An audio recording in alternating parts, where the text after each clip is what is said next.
Hello, thank you for joining us today from wherever you are. I'm Madeline Ross. I'm president of the U.S.-China Education Trust, and I'd like to begin by thanking the National Portrait Gallery here in Washington, D.C. for their beautiful current exhibit of Hung Liu's work and for collaborating with us on this special program to learn more about the artist. We're also grateful to the Asian American Women Artists Association in San Francisco for their help in assembling the panel you'll hear from today from around the country. Just a few words about Hung Liu. She was born in northern China and came to the United States at age 36, ultimately living half her life in each country before she died far too young in 2021. Throughout her life, she kept one foot in each country, maintaining ties with family, traveling back and forth, exhibiting in both countries, even as she fully embraced her life and successful career as an artist and teacher on the West Coast in the United States. She was naturally bicultural and an artistic trailblazer in many ways you'll hear about in a moment. But one of the most significant things I feel about her work is the way she transcends nationality and labels in her loving portraits of the sad and joyful, young and old, family and strangers, often the downtrodden and dispossessed. The first thing I feel is a sense of connection with these portraits. Hung Liu naturally promoted understanding between the people of the United States and China, as our organization tries to do, whether she intended to or not. But above all, I feel that her work reminds us of our common humanity. We are delighted and honored to celebrate Asian American Pacific Islander Heritage Month with this special program. And it's now my pleasure to turn you over to Dorothy Moss, who worked with the artist on this exhibit for 3 years. She's curator of painting and sculpture at the National Portrait Gallery and coordinating curator of the Smithsonian American Women's History Initiative. Dorothy, over to you. Thank you, Madeline. It's such a pleasure to be here with such an esteemed panel of guests tonight. I am honored to be talking about Hung Liu and her artistic practice and legacy. I worked very closely with her on the exhibition Portraits of Promised Lands, which is currently on view at the National Portrait Gallery and is entering its final week. The exhibition closes on May 30th, and it was a true collaboration. I will talk about how we came to work together shortly, but I first want to introduce our panelists. Please welcome Lenore Chinn, a native San Franciscan who graduated from San Francisco State College with a BA in sociology. She is a painter, photographer, and cultural activist who works to create structures of personal and institutional support that will both sustain critical artistic production and advance movements for social justice. Portraiture is at the core of her visual art practice, whether it is painting or photography. Both are employed in her creative process.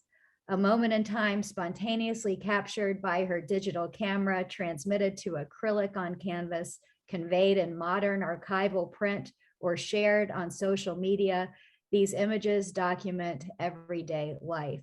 As a body of work, they are visual narratives that constitute an art history largely hidden from the public's perception of society and our particular collective experience. Her current street photography chronicles a rapidly changing socio-political landscape. She has been active in the Asian American Women Artists Association since the group was founded, and from 1988 to 1992, she served on the San Francisco Human Rights Commission. Welcome, Lenore. Thank you. And Ying-Peng specializes in late imperial and modern Chinese art history, focusing on gender issues and the globalization of material culture. Before joining the American University, she worked at the National Palace Museum and the Academia Sinica in Taiwan and the Metropolitan Museum of Art. She received her PhD degree from the University of California at Los Angeles in 2014. Her forthcoming book, titled Artful Subversion, Empress Dowager it's she. Did I get it? I tried to practice image making and art, will be published by Yale University Press in 2023. Dr. Peng's latest research involves the gendered visual and material culture of jeans and how the garment redefines femininity in East Asia. I can't wait to read it. Welcome. Thank you, Dorothy. It's an honor to be here.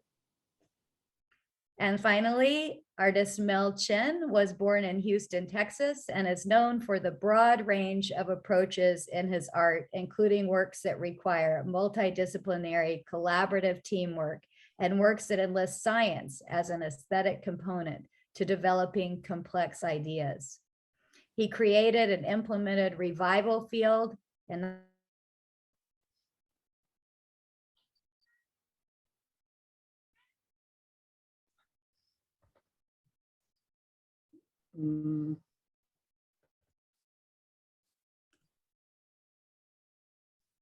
produced In the Name of the Place, a public art project conducted on American primetime television. Chinn is one of the artists featured in the first year of the ongoing PBS series, Art of the 21st Century. His proposal for a new World Trade Center was part of the American representation at the 2002 Venice Biennial of Architecture. In 2017, his film 9/11, 9/11 won the Pedro Sienna Award for Animation in Chile. His ongoing Fundred project addresses childhood lead poisoning through art making. In 2018, he presented Unmoored and Wake in Times Square, New York City, creating a visual portal into a future of rising waters. And concurrently, he had a 40-year survey exhibition at the Queens Museum in New York. He is the recipient of many awards, grants, and honorary the election to the American Academy of Arts and Letters in 2021. Welcome, Mel. Thank you. So to get started, I'm just going to share my screen to show you a few images of the exhibition for those of you who have not yet been to Washington or may not be able to see it. And I will take a minute to let you know that we have a catalog published by Yale University Press. Mel is one of the contributors to the catalog among several other scholars and artists. And it is available online if you are unable to come to Washington, or if you've seen the exhibition and want to read further about Hung Liu's art and practice. I got to know Hung Liu in 2013 when she was a juror for the National Portrait Gallery's Outwin Triennial Portrait Competition. And I was absolutely captivated by the way she approached each artwork. Her generosity of spirit came through in her critiques of the work. And I wanted to get to know her better. I invited myself to her studio basically at the end of the jury day. And I spent a full day in Oakland, California, looking at her work and talking about her practice.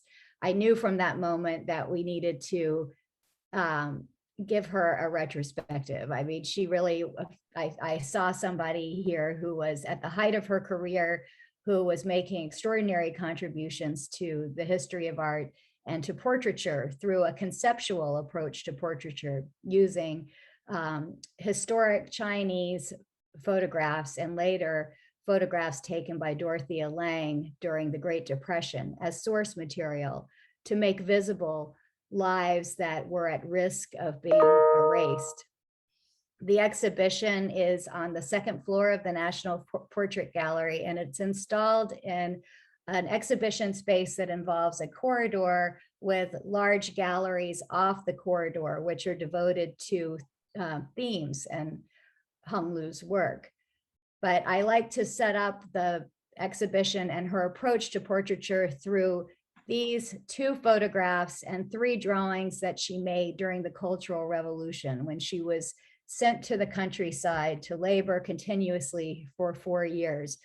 Her solace and an escape from the monotony of the labor was to take photographs with a camera that a friend secretly gave her. And she took photographs of the villagers around her, and she sketched them in these beautiful sketches. These are only a small selection of a much larger body of work, which would make a fascinating exhibition in itself of the portraits that she made during the Cultural Revolution.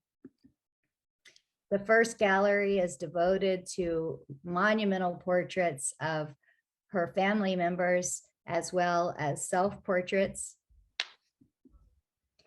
And I included a selection of photographs that she carried with her throughout her life. These were some of her most precious and prized possessions. She always talked about photographs of family as being ubiquitous now, especially as we carry an iPhone. Yet for her, these photographs were rare, precious, and even dangerous. When the Red Guards broke into her family home to remove albums and journals and any trace of her family's privileged lives, these photographs were at risk of being taken away. And she and her mother saved them and hid them so that they would always be able to carry the images of their family's history. And these are tiny photographs that are framed in the gallery with her family portraits. Her father was removed from her family in 1948, the year she was born, when her family had to flee starvation during the Civil War between the communists and the nationalists. Her father was a captain in the Nationalist Army, and she grew up never knowing what his fate was. She never knew whether he was still living, but she was able to reunite with him in 1994. He was located in a former camp for a camp for former prisoners in China, and she traveled back to China from California to reunite with him. It happened to be on Father's Day, and this is a portrait, a very poignant portrait of their reunion based on this photograph.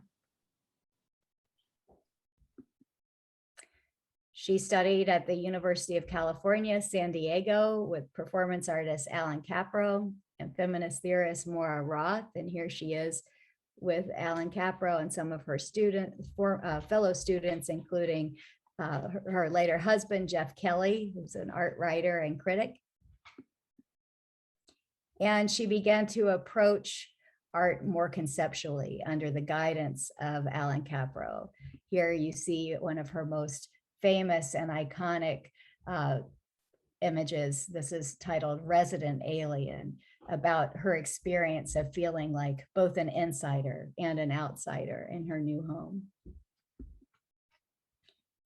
In the monumentality of her work, especially her portraits of her mother and grandmother, you see where she developed her sense of feminism. And she always talked about her feminism as coming from China, not the United States. Even though she was a professor at Mills College for many years, she was invited to teach at feminist conferences and shared a stage with Joan Baez during the 2017 Women's March in San Francisco. She always credited the strength of her grandmother and her mother for the source of her fierce independence and bravery through life.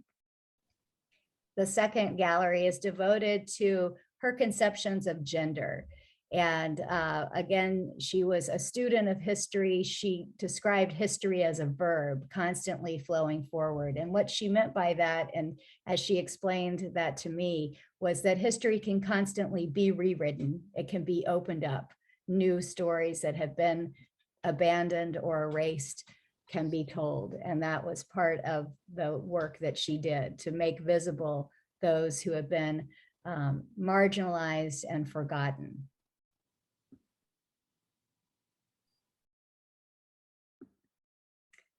We also include several series, including this series titled Where's Mao?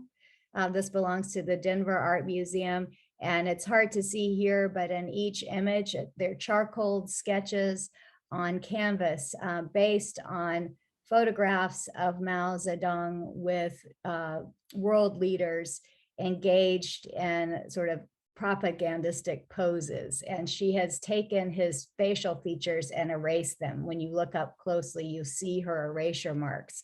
She called this an anti-monument. And another very different series is based on this photograph of mission girls. These are orphans in modern day Wuhan. This photograph was published in a book titled The Awakening of China by W.A.P. Martin in 1907. She's taken each of those children and honored them with individual and small group portraits that incorporate the circle, which for her was a symbol of transience and wholeness. She wanted to restore their dignity and individuality with these portraits.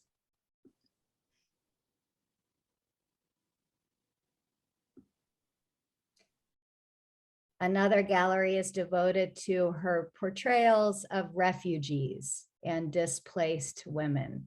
She was very conscious of the most vulnerable people, including the women and children who had to flee their homeland and were displaced.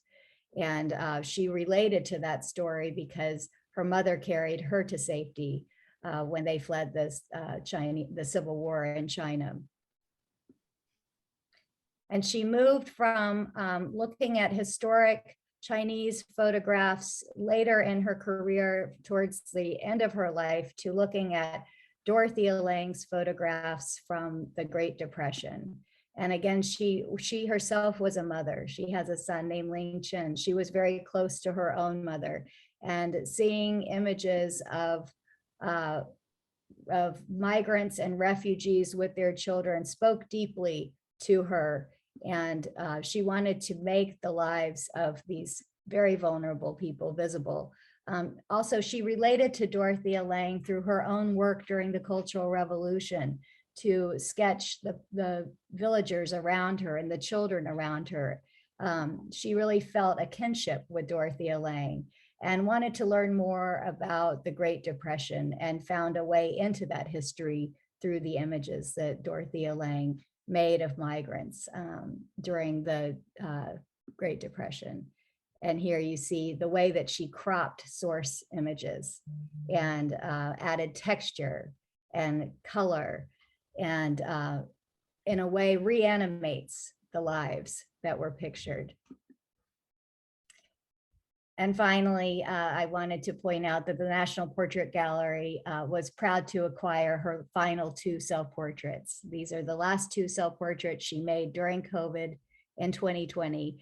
The first one is titled The Last Dandelion, and on the right is Counting Down, where you see the evolution for the character of Foot. It looks like kicking the wall. She was very frustrated by the isolation. And in the corner, you see what looks like a countdown of a prisoner in a cell, counting the days. She was very concerned about the way that the government was handling COVID internationally, and especially in the United States. And I'm very pleased that one of her final wishes was granted when a circle of friends came together to donate these final 2 paintings to the National Portrait Gallery. So that's an overview of the exhibition. And now I want to turn to our panelists to say something about their relationship with Hung Liu. So let's start with Lenore. First of all, thank you for inviting me to join this wonderful panel. I'm honored to be included. I met Hung Liu probably around the mid-90s. And it was largely through the late art history professor from Mills College, Moira Roth, who was a good friend, and our artist friend Flo Oi Wong, who's based in Sunnyvale. And through them and their connection to the Asian American Women Artists Association, I got to know her. She invited me to, all of us actually, to her art openings in the Bay Area. And as we got to know each other and she realized not only was I a painter, but I was a photographer as well, she always made sure that I brought my camera so that I could, chronicle her adventures in the art world. I didn't, like Mel, I didn't see her frequently, especially as her star rose to, meteoric proportions, but we did correspond on email, not only through her periodic newsletters, but she would, send me a note from time to time when she was traveling. At one point, she invited me to guest lecture as a painter in 2007 at Mills College. And there I got a chance to see how she interacted with her students. She wasn't one to just say, this is how I do it, this is how you should do it. But she encouraged them to find their own niche and explore and experiment, just as she had learned to do over the years. So in that sense, I think she was a catalyst for their discovery as artists, as they were just getting started. So that's largely how I got to know her. Thank you. Mel. Yeah, sure. I want to show a little screenshot that was sent to me by a friend about a year ago. And she was a young person who was in Hung Liu's studio. And there's her question, I'm at Hung Liu's studio and she's wondering if you know what these paintings are of. And I replied back that they were, I couldn't recall. I said barnacle, oyster, crystalline, honey hive formations with dialess geomantic energies. And then the friend wrote back, said, no, Hung said they're used up garlic heads, garlic. And I just wanted to put this up because it talks about how effortless our relationship was. It was like, she was my older sister by a couple of years. And that meant so much, and the fact that, I don't know how it occurred, she remembered when I first came to Mills College and she introduced me and she had a second sense about the way I needed to be introduced. And instead of calling me an artist or anything, she called me Citizen Chinn. And that was the highest level my father had taught me to try to ascertain to be a good citizen in the world. And she keyed on that. She never met my father, but she understood something about me. And I did there was a reception and there was a bunch of fruits and vegetables and things. And I took this garlic and tore off the cloves and put it as a boutonniere. And she remembered that. So this is very poignant to me to get that message about a year. This is about close to when she left us. And that it's an indicator of her, how she had a clear memory of other people and she honored them every moment. And I think that's very much a rare element in a society so involved with this need to be recognized, whether social media or anything. She gave me a gift every time we had an interaction. It's beautiful. Thank you. Ying-Peng. First of all, thank you for the invitation, Dorothy, to participate in this panel. I feel that I got to know Hung Liu from a distance because my only personal connection with her was in 2016 when she held a solo show at American University's Katzen Arts Museum. I took my students with me when she visited, and we had a mini seminar in the gallery.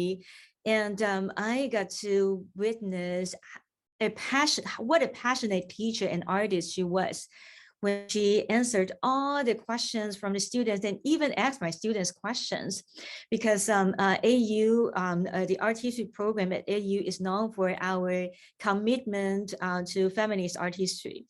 And as a feminist, she was definitely very much enthusiastic about what the younger students think about and how together we can make women, provide a better place for women. So that's that was a very touching experience. And besides that, of course, I think I got to know the artist mostly through her works, very monumental and important to the field of art history. Thank you. Yes, she was, what I'm hearing from everyone is her deep generosity came through in everything she did. She was probably one of the greatest listeners I have ever encountered.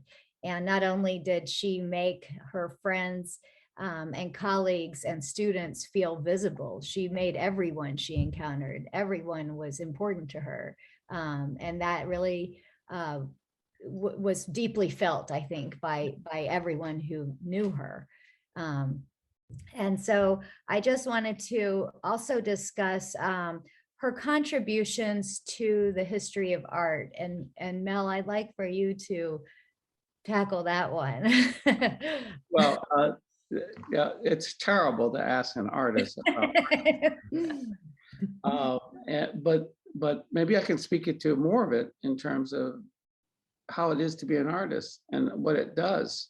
Because it's interesting, when I was in New York, I was beginning this practice, and most of my identity was wrapped up in being a conceptual artist. But I write about that resident alien image in the catalog because I was stunned by this and reminded that there's also the issue of how you're treated in society when you're a person of color, especially if you're an immigrant.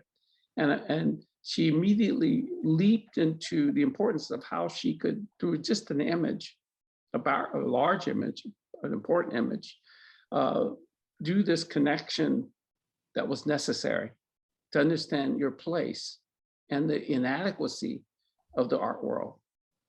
I think that was her. So her contribution is that she's like this, I would say, my mother's from Southern China, not Northern China. And my mother had a loud voice. She's from the poverty-stricken areas of China, and who did not believe in women as a second-class citizen, that had a voice that was raised to the volume that proved it, because they were not going to be denied.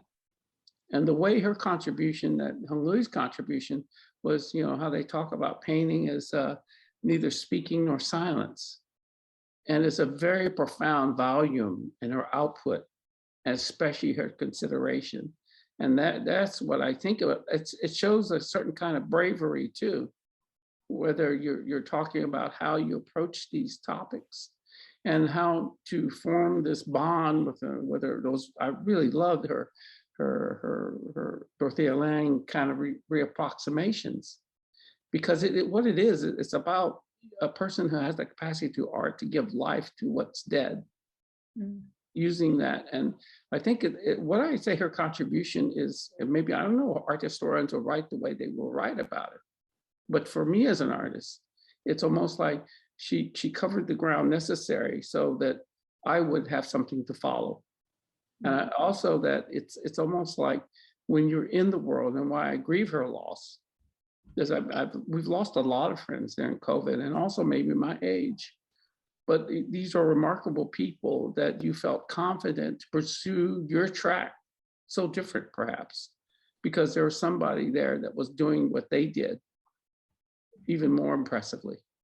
And I really miss her, and I really think that as a lesson to me to continue, my place in contemporary art is predicated in some of the things that she has taught me, her attitude, toward it.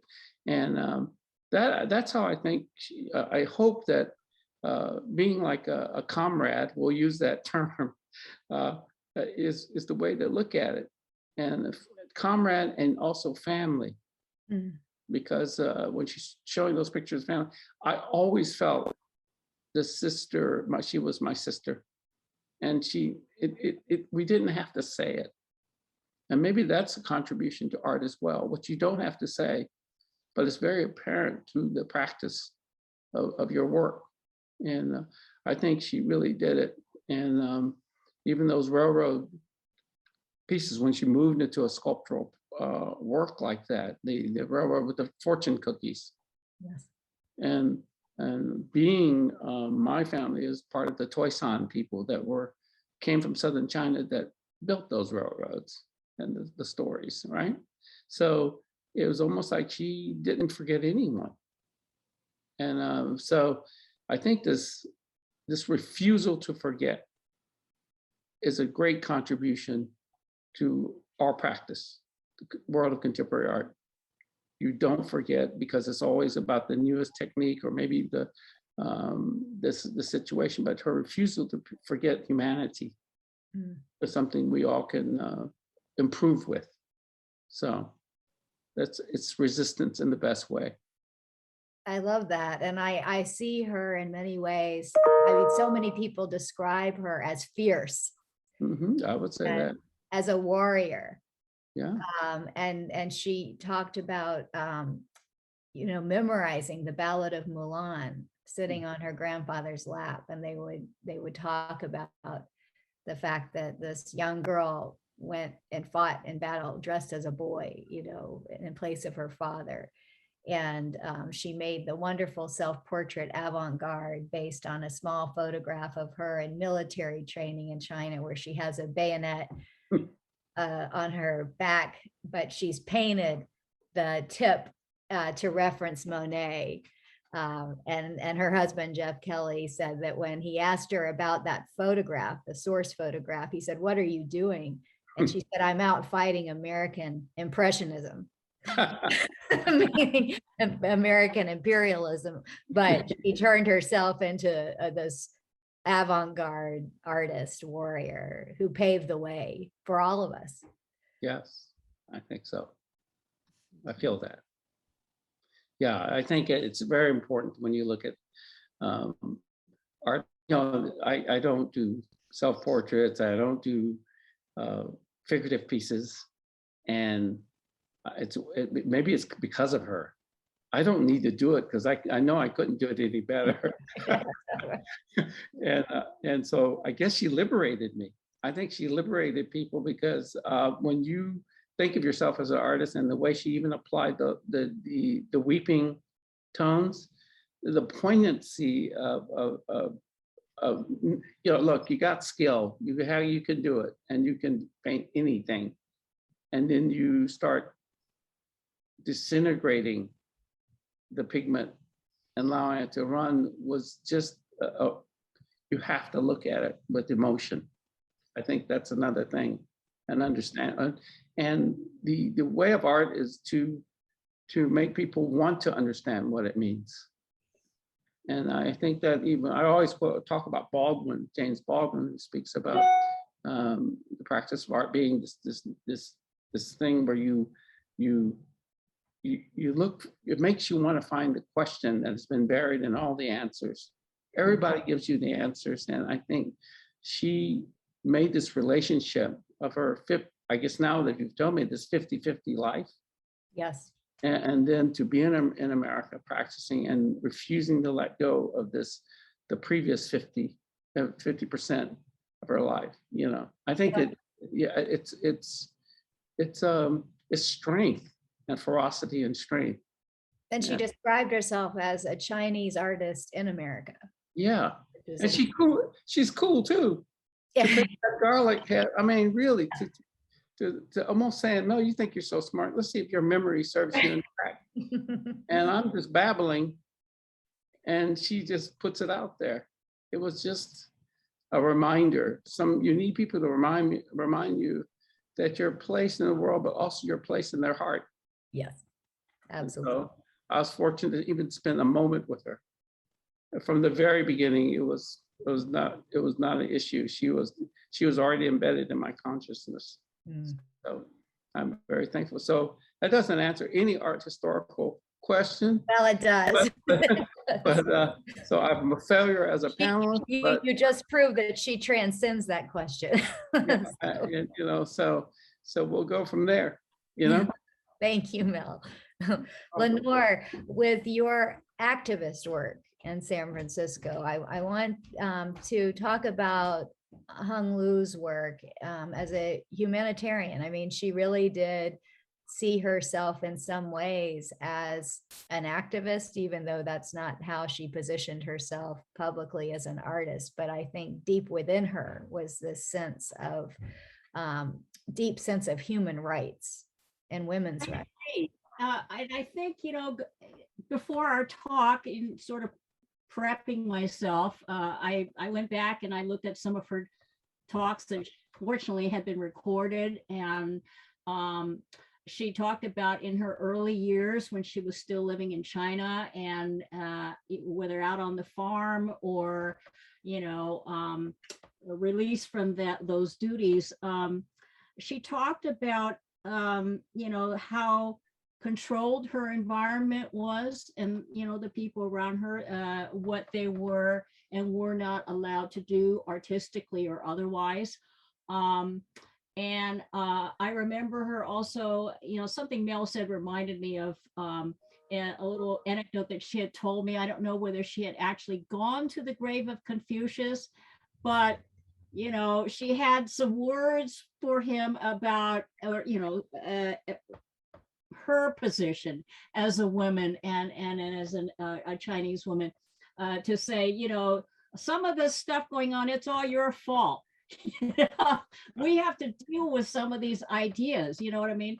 And also, she talked about what was permitted, like in terms of what we might consider propaganda posters that are very familiar. And I saw them when I went to China in 2005 with Flo Wang and a group, which have become sort of memes in a way, with like the Coca-Cola and all of those kinds of things. So in a lot of ways, her art, from her experience and then coming here, became very transgressive. And she was able to use irony if you understood her codes. She might have images of the most marginalized people, laborers, women who are so poverty stricken they have no control over their situation. And she would use the butterfly, which is a symbol of fragility, but also could fly away. Like Mel mentioned, the dripping linseed oil washes, the tears and the metaphors and things like that, they would hearken to what she would call summoning the ghosts, and so also as a painter, I realized that a lot of her portraits, her depictions of people, they were placed on or near the picture frame. So in other words, the person who would be viewing them, they would complete the image because they're so close, that you can't help but be engaged with what you're seeing. You're not just a spectator from afar, you're actually part of the scene. So you're sort of drawn in by all her, wonderful color saturated canvases and all of that, but you're also becoming, embedded with her message, whether it seeps through, and then you kind of take it home with you and you sort of digest it.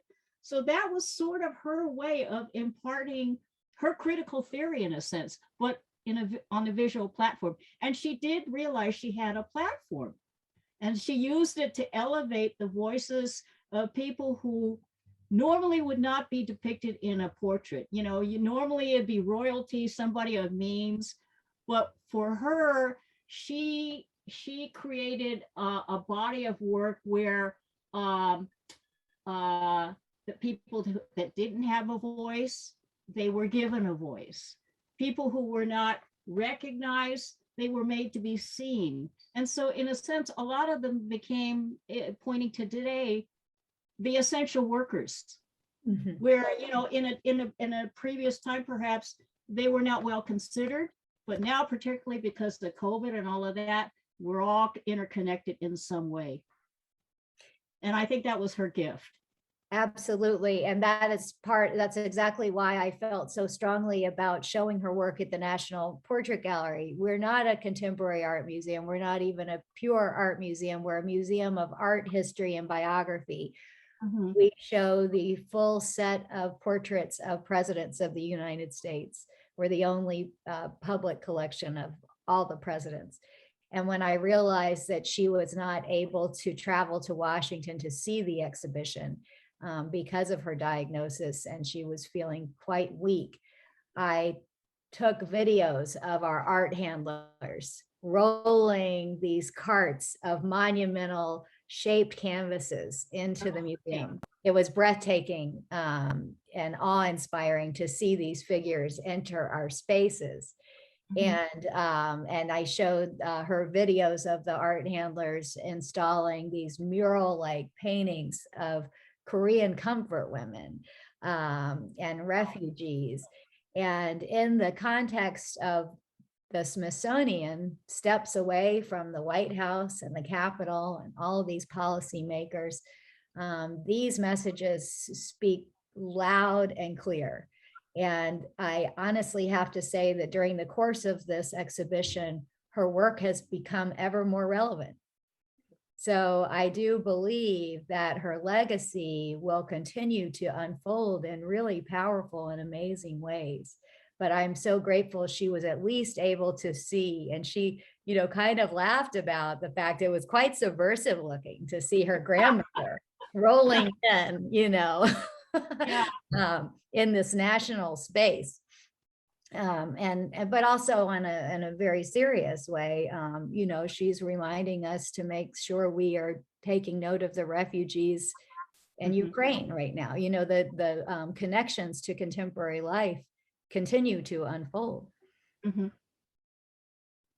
Ying-Peng, I'm so interested in your perspective as a professor teaching young people, college students and graduate students, about her work, and from your inspiration and her inspiration together for them to extend her legacy. So I'd love to hear you talk about her in the context of teaching, and especially through the lens of feminist art history. Thank you, Dorothy. That's a big question. And I wanted to begin with the core idea of feminism, subversion. We're trying to, you know, subvert the kind of framework given to women by patriarchy. So of course, our students are always looking for evidence, visual evidence, showing us women's efforts in, you know, remaking their lives. But in the context of modern contemporary China, they didn't have great examples.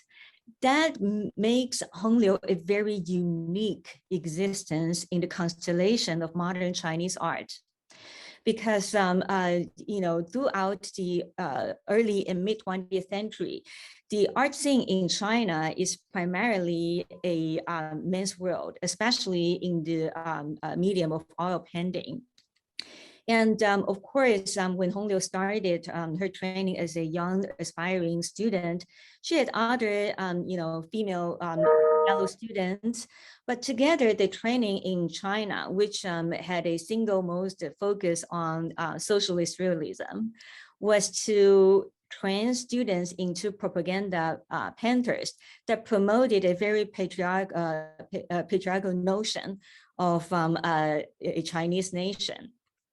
So she actually provided a great example of the Chinese style of subversion, because that kind of training she received, painting murals and treating the subject in a very realistic way in the service of politics, became her weapon to fight against patriarchy.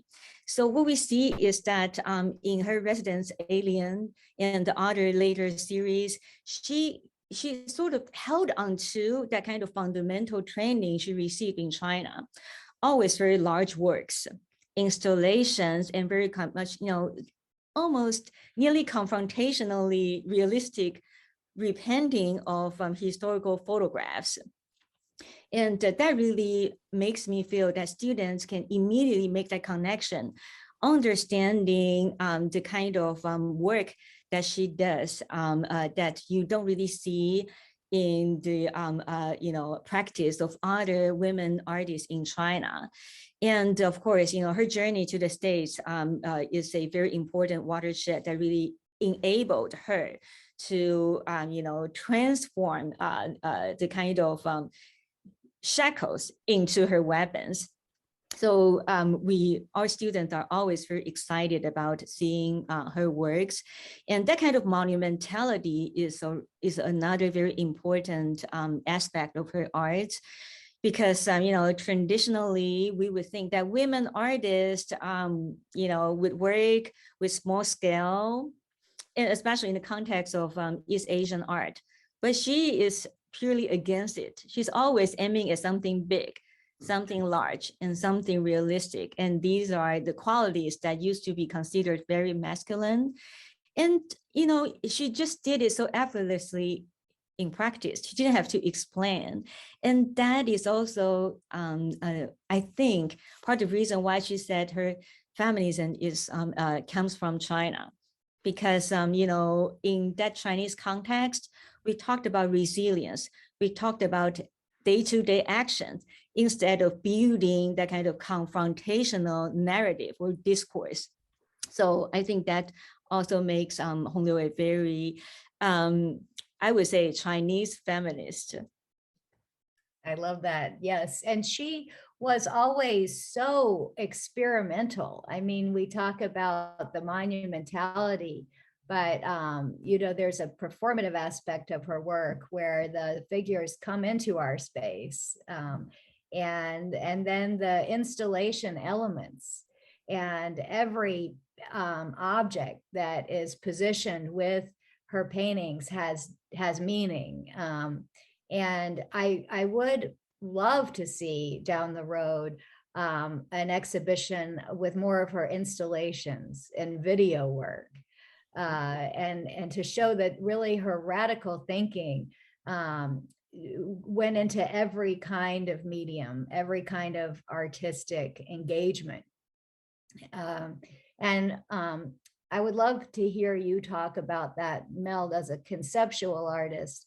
I think Hung is not always considered a conceptual artist, but I see her that way. Well, I'm certainly glad you do, because I do too, and especially when you're talking about even I saw the piece, I think it was the Asia Society, Texas, where it was presented, and the fortune cookie.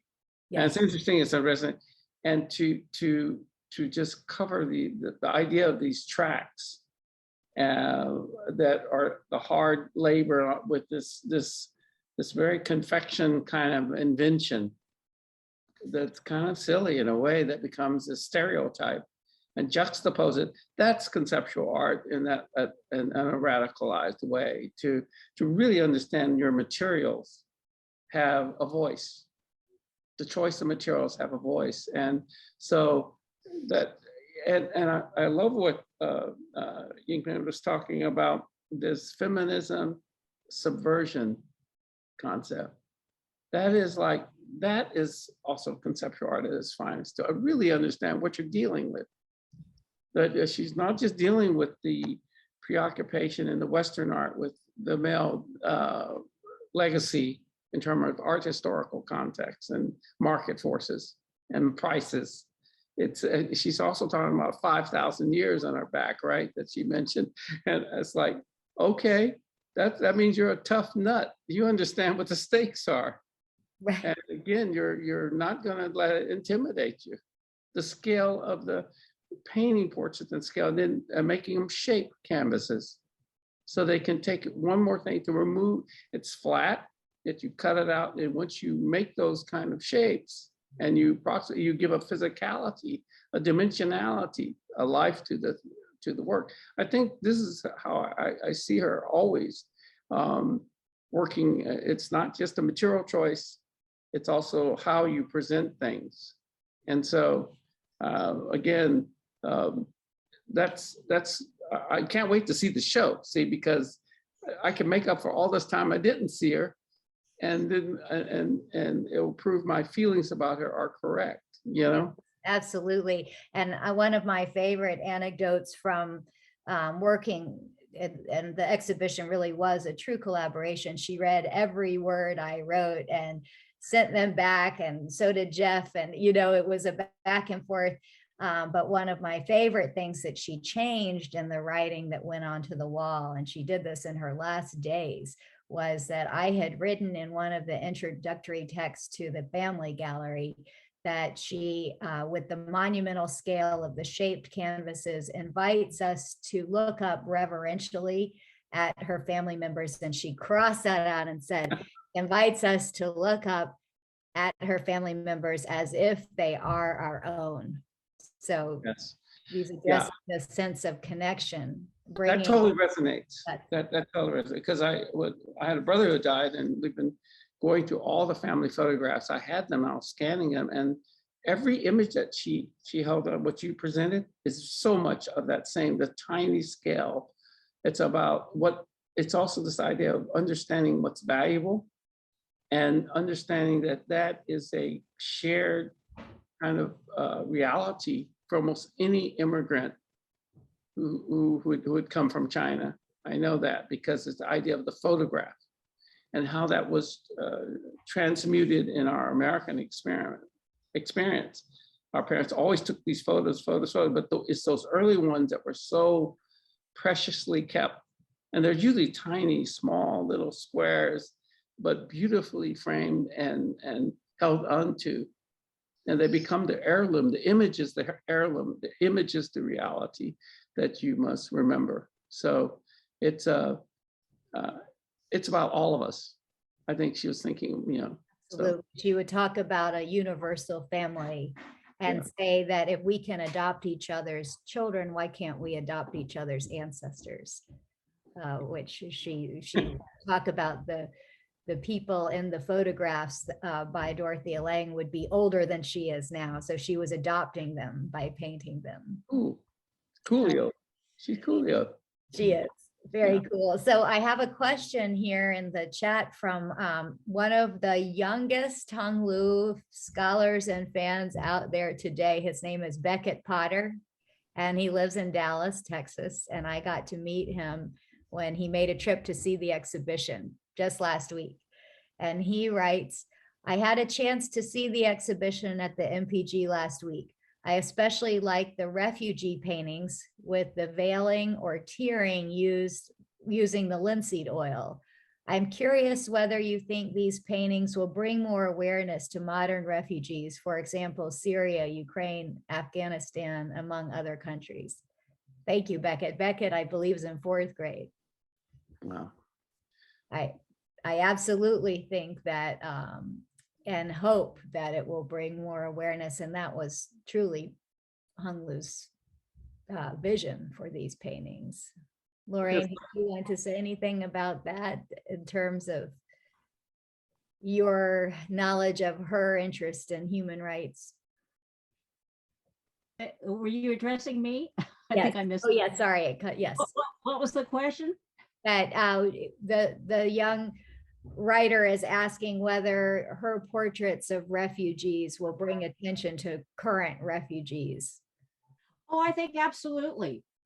Because that was never far away from her mind, given her experience and her transition from China to here and all the things that she went through. I think she totally understood all of those issues and supported all of those causes that where people were dispossessed or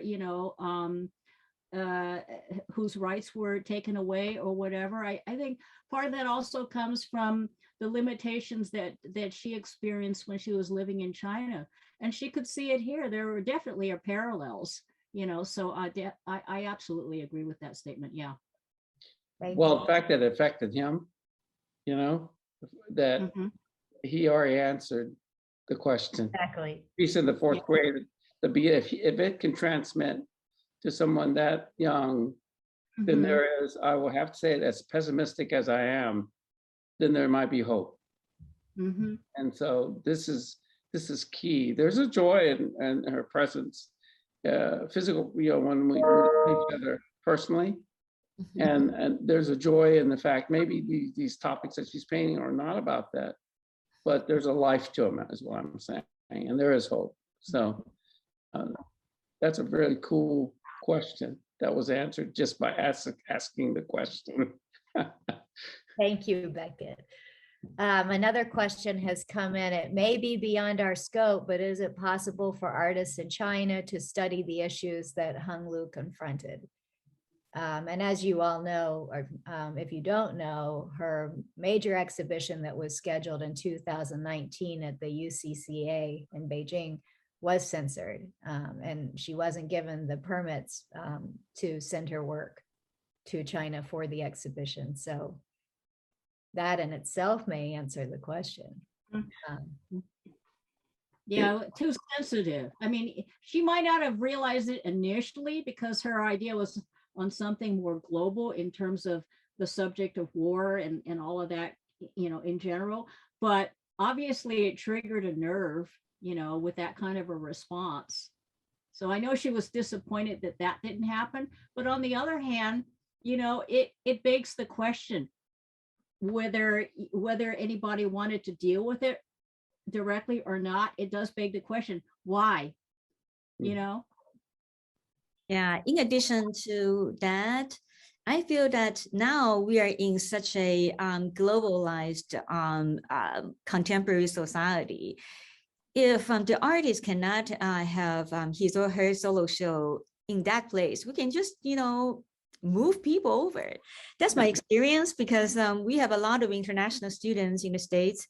And every time when I talk about Hung Liu's work, the most enthusiastic group of students would always be those from China.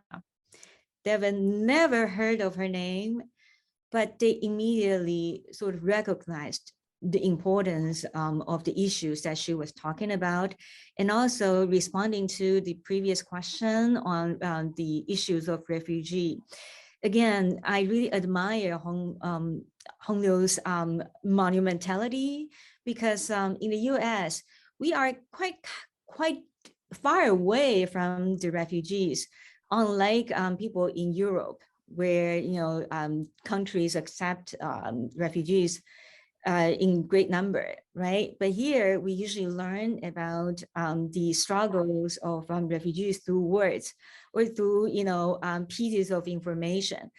But her paintings are so big. When you look at it before that big painting, it just hits you. There's no way you can hide away. It really forces you to think about these issues. And I think that's the starting point of having hope. Absolutely. And one thing that I love to do is wander through the galleries and be a sort of a fly on the wall and watch people. I've seen so many tears and so many discussions among visitors who may not have even known each other, relating their own family's story of displacement and migration with each other, and feeling a real connection to their own histories. And so again, that's hope. She's allowing every one of us to see our stories and to think about the future through her work. And so it's really a wonderful testament to her power as an artist. And she's in those paintings, she'll live longer than anyone, with these messages. And we have one more question, and I'm being told we need to wrap up, but the final question is, will the portrait gallery exhibit travel to other parts of the country after it closes in DC? And or are there other exhibitions of her work now in other locations? Sadly, because of COVID, during the time when we would have been able to approach other museums about traveling the exhibition, everything was in flux. So we were not able to schedule this exhibition to travel. However, I am hopeful that this being the first major exhibition of her work on the East Coast, that other exhibitions will follow And I do believe that through the scholarship of young people, there is so much more to be written and said, and so many more exhibitions waiting to happen of her work.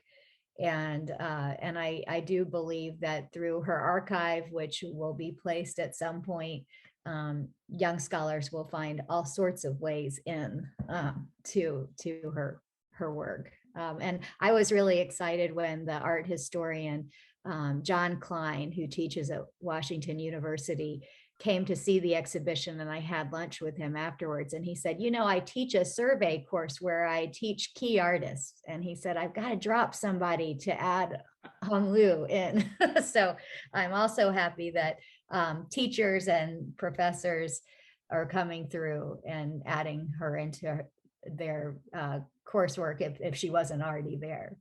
Well, she's a key that can open the door. Exactly. I love that. And I truly feel that. She opened it for me as I well. love that. So, Well, that's a perfect ending. Thank you so much. May the doors continue to open. I am grateful to all of you, and I look forward to seeing what's next on the horizon for Hung Liu. So thank you all for being here, and have a wonderful evening. thank you. Thank you.